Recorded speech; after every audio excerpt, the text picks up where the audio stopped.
ගම් වල ඉන්න මිනිස්සු නැති කරලා නේද?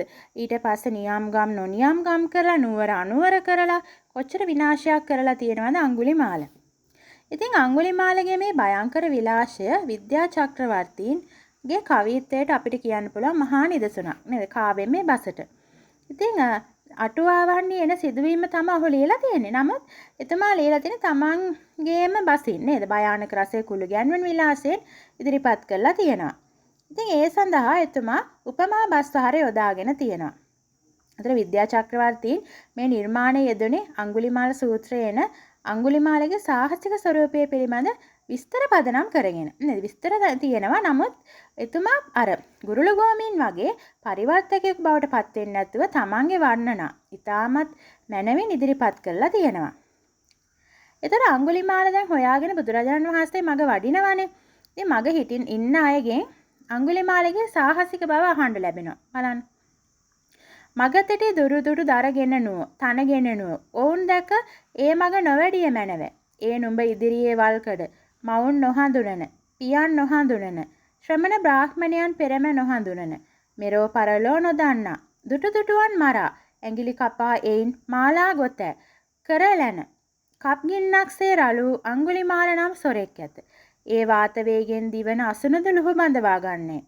මෙසේ සංහිඳි වඩනා නුඹ අයත්නයෙන් මරා ඇඟිලි කපාගත නපුරෑ නැවැත්ත මැනමයි කියත්ලු. අන්න අස්වැ පවා අල්ලගත්ත ඔබ වහන්සේව අල්ලගන්න එක මේ එච්චරම දෙයක් ඈ. ඉතින් එහෙනම් වඩින්න එපා කියලා ඒ කියන්නේ.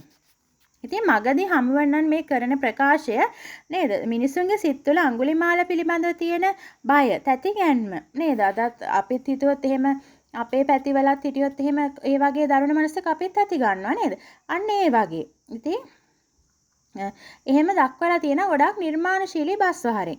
නමුත් අඟුලිමාල සූත්‍රයේ එන මග සිටිය කට්ටිය කරපු මිනිස්සු කරපු ප්‍රකාශය පරිවර්තන ස්වරූපයෙන් තමයි අමාවතුරේ දැක්වෙන්නේ. ඉතින් ඒගොල්ලන්ගේ බිය වඩා සිත් ගන්නා අයුරින් දක්වලා තියෙනවා. බලමු කොහොමද තියෙන්නේ අමාවතුරේ අර ඉස්සෙල්ලා කියපු ප්‍රකාශයම නේද? කොහොමද මිනිස්සු ඒ කියන්නේ බුදුන් වහන්සේට වඩින්න එපා කියලා කියන්නේ කොහොමද කියලා අපි බලමු. එකල්හි ගොන් රක්නාහු, වස්සන් රක්නාහු, සහන්නාහු, ගමන් යන්නාහු, බුදුන් එකලාව බුදුරැස් නොහිදා වඩිනවුන් දැක නොහැඳින, මහන නොයා, එමල අඟුල්මල් නම් සොරක, දරුණ, ලෙහෙමුඩුවත් ඇත්තේ, සතුන් කෙරෙහි කුළුණු නැත්තේ, ගම් නොගම් කෙලේ, නියම් ගම් නොනියම් ගම් කෙලේ, දනව් නොදනව් කළේ. මිනිසුන් මරමරා ඇඟිරි විද මාලා කොට දරයි. මහන තෙල මගට පුරුෂයෝ දස දෙනෙදු 20 30 40 50 දෙනෙදු සැක ඇතිව. සන්නද්දව වගවයි ඇති. ඔහුදු අඟුල් මල් සොරහු ඇත තස්ති. නේද? ඇත නස්නි. අන්න ඒ කියන්නේ ගොඩාක් මිනිස්සු කියත් මැරෙනවනේ. ඉතින් ගුරුළු ගෝමීන් කෙටි වැකි උපයෝගී කරලා තියෙනවා අපිට ඒකෙන් පේනවා. නමුත් මේ විද්‍යා චක්‍රවර්තීන් කාව්‍ය මේ බසක් අනුගමනය කරලා තියෙනවා. ඉතින් මේ මග සිටිනවුන්ගේ ප්‍රකාශ විලාසය අපිට කියන්න පුළුවන් දෙවිදියක් තියෙන්නේ කියලා.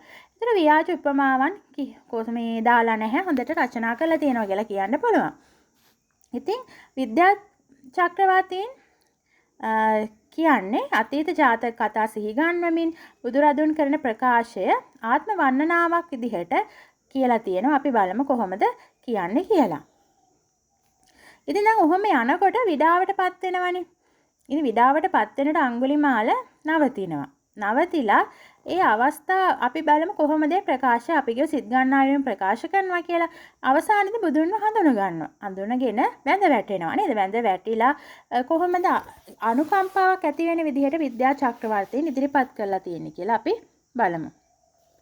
ඒ මිහිරි රුව ඇසෙත්ම ඒ මිහිරි කටහඬ කන හෙත්ම දකුණතින් ගත් කඩුව වැටි හෙන බැව් නොදැන වමතින් ගත් පළඟ වැටි හෙන බැව් නොදැන දෙක දෙයතින් හෙලා ශ්‍රීපාදෙහි වැඳ වැතිර ගොස් දතිමි ස්වාමීනි හැඳින්නෙමි ස්වාමීනි මහා මායා දේවීන් වහන්සේගේ පුතණුවන් නුවහන්සේ නුඹද සුද්ධවදන රජුරුවන් වහන්සේගේ පුතණුවන් වහන්සේ නුඹද ගැත්තව කරන පව ස්වාමීන් නැසට පැරණිද මෙතෙක් තන් වැඩියේ ගැත්තව කෙරෙහි කළ කරුණායෙන්ද දිවි පමණින් සරණවන්මි ඇස නිවී ගියේය සිත සැනහී ගියේය කළ පව ගෙවී ගියේය ගැත්තවට කරුණා කොට වදාළ මැනවයි. අන්න එතකොට කියනවා කරුණා කරලා මහාන කරලා දෙන්න නේද? මේ ඇස නිවිලා ගියා, සිත සැනසීලා ගියා. ඉතින් එහෙම කියනවා. ඉතින් අන්න තමන් කෙරෙහි අනුකම්පාවෙන්ද වැඩි කියලා අහනවා නේද අඟුලිමාල. ඉතින් බුදුන් දැකලා සතුටටපත් වෙනවා. සතුටටපත් වෙලා නේද ඒ පිළිබඳ ගෞරවය, භක්තිය, විස්මය බැඳුණු සෙනෙහසකුත් ඇති වෙනවා. ඉතින් එහෙම ලස්සනට රචනා කරලා තියෙනවා විද්‍යා චක්‍රවර්තී. ඉතින් විද්‍යා චක්‍රවර්තීන්ගේ අඟුලිමාල පුවත නිමවන්නේ අඟුලිමාල පැවිදි වෙලා බුදුන් පසුපසින් ජේතවනාරාමයට ගියපු පුවත දැක්වීමෙන්. එතකොට අපිට තේරෙනවා විද්‍යා චක්‍රවර්තීන්ගේ අරමුණ උනේ නේද? විද්‍යා චක්‍රවර්තීන්ගේ අරමුණ උනේ බුදුන් කෙරෙහි අප්‍රමාණ වූ ශ්‍රද්ධාවක්, භක්තියක් ඇති කරලා අඟුලිමාල පුවතේ සිද්ධි ඒ අවස්ථාව අපිට අහනකොට නේද කියවනකොට තේරෙනවා භක්තිය වැඩි දියුණු විදිහට රචනා කරලා තියෙනවා කියලා. හරි. අපි හිතනවා දැන් අඟුලිමාල කතා පුවත අපි දන්නවා ඉස්සලා කිව්වා වගේ බුත්සරණේ අමාවතුරේ තියෙනවා. සංසන්දනාත්මකව ගත්තොත් කතාව බුත්සරණේ කෙටි අමාවතුරේ දිගට රචනා කරලා තියෙනවා. භාෂා විලාසයේ පරිවර්තන ස්වරූපයක් අමාවතුරේ දක්නට ලැබෙනවා. බුත්සරණේ විද්‍යා චක්‍රවර්තීන්ට ආවේනිකව බස්හරක් දක්නට ලැබෙනවා කියලා අපිට මේ උද්ෘත පාඨ වලින් කියන්න පුළුවන්.